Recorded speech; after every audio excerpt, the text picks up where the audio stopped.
ہے وہ قرآن مجید میں سورہ حج کی بھی آیت ہے، سورہ نمبر 22 آیت نمبر 5 میں کہ مٹی سے بنایا۔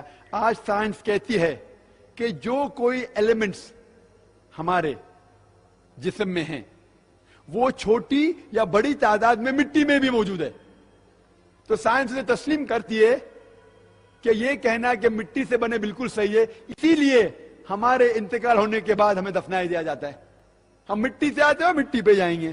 ایک جگہ لکھا گیا ہے کہ الکا سے بنایا گیا ہے، ایک جگہ مٹی سے، تیسری جگہ قرآن میں لکھا ہے کہ پانی سے بنایا انسان کو، سورہ فرقان میں سورہ نمبر 25 آیت نمبر 54۔